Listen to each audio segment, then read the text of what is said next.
வெளியூர் பயணமா ரிசர்வேஷன் கிடைக்கலையா? படிக்கட்டு ஏறி இறங்க ரொம்ப சிரமமா இருக்கா? டிராப் டாக்ஸி புக் பண்ணுங்க. ஒரு வழி கட்டணம் மட்டுமே. டிராப் டாக்ஸி எங்கும் எப்போதும். அசாம் முதல்வர் ஹிமந்த பிஸ்வ சர்மா தான் நாட்டிலேயே பெரிய ஊழல்வாதி என்று காங்கிரஸ் எம்பி ராகுல் காந்தி குற்றம் சாட்டியுள்ளார். அசாம் முதல்வர் ஹிமந்த பிஸ்வ சர்மாவின் மனைவியான ரினிகி யுவான் சர்மா ஐக்கிய அரபு அமீரகம், ஆன்குடிவா, எகிப்து ஆகிய 3 நாடுகளில் பாஸ்போர்ட்களை வைத்திருப்பதாகவும் துபாய் உள்ளிட்ட பல்வேறு இடங்களில் சொத்துக்களை வைத்திருப்பதாகவும் காங்கிரசின் செய்தி தொடர்பாளர் பவன் கேரா குற்றம் சாட்டியிருந்தார்.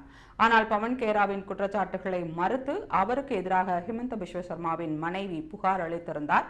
இதையடுத்து டெல்லியில் நிசாமுதீன் பகுதியில் உள்ள பவன் கேராவின் வீட்டில் சோதனை நடத்தி சில ஆவணங்களை அசாம் போலீசார் கைப்பற்றினர்.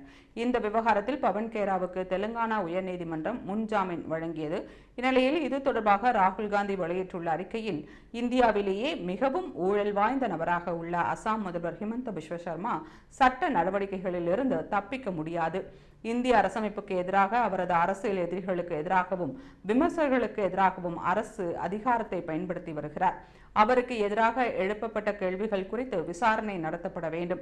வெளிப்படைத்தன்மையுடனும் பொறுப்புடனும் சட்டத்தின்படி நடப்பதும் தான் இந்திய அரசமைப்பின் அடிப்படை ஆகும் என்று தெரிவித்துள்ளார்.